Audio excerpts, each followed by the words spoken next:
On the far side, as we look at it, Terence Jones from the Bahamas, 22-year-old, 9:91. You can see the times there. All of these men well under the magical, or is it still magical, 10-second mark. Courtney Lindsay, former NCAA champion.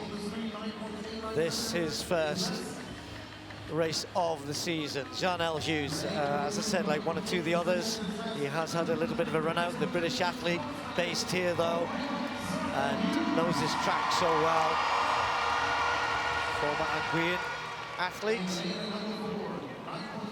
200 used to be his best event, a bit like Kung Fu Kenny here, if you like, but Jarnell, like Kenny, is pretty swift at the 100 meters as well.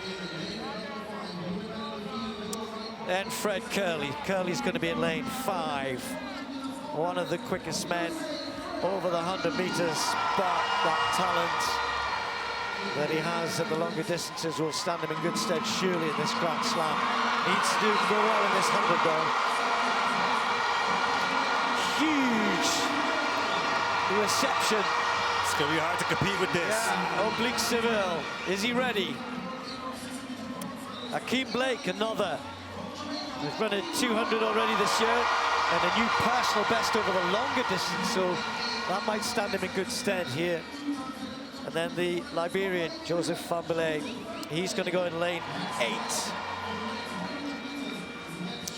Olympic finalist in the last 2 Olympic Games over the 200 meters.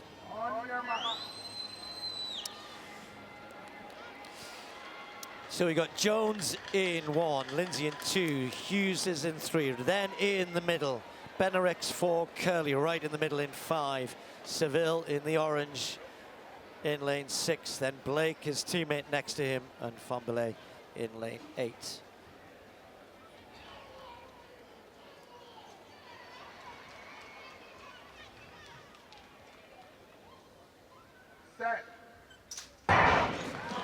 Bednarek gets a good start. Fred Curley just got left a little bit, also going well as Lindsay over in 2, but it's Kenny Bednarek, and then look at Seville right through the middle.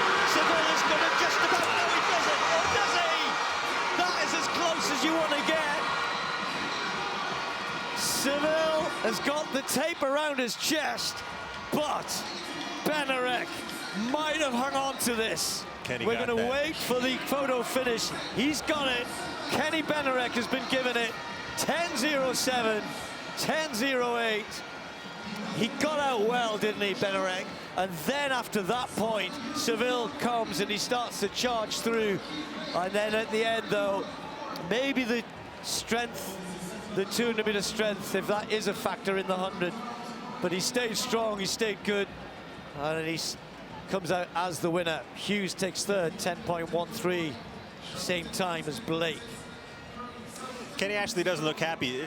He reacted really, really well, but had a stumble that kind of interfered with his acceleration. I know that's what he's thinking about. And when that happened, you could see the Jamaicans kind of move through him in the acceleration phase. But with that 100-meter or 200-meter strength, I mean, someone like that's going to come through at the end.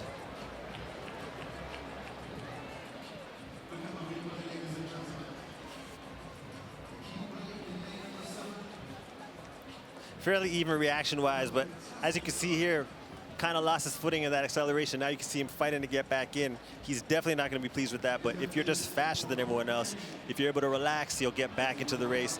Yo, it was a lot closer to that replay than I thought. As we've seen the rail cam here, you can see in the acceleration phase, Akeem Blake moving through a lot faster. An oblique coming through in the latter part of the race. He probably thought that he had it. Battle of the headbands coming through at the end.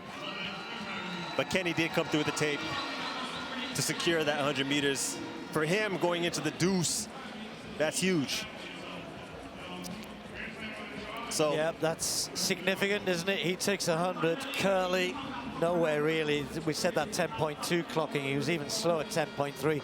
This was into a headwind, incidentally, minus 1.3. Not as windy as it was earlier in the evening. But that really means a sub-10 clocking for Bednarek, but more importantly, he's got the 12 points. You know, I'm not too worried about the times here. I mean, he's a 200-meter guy. And you come here and beat some of the major 100-meter players, I mean, you establish yourself. I think that's the biggest thing here.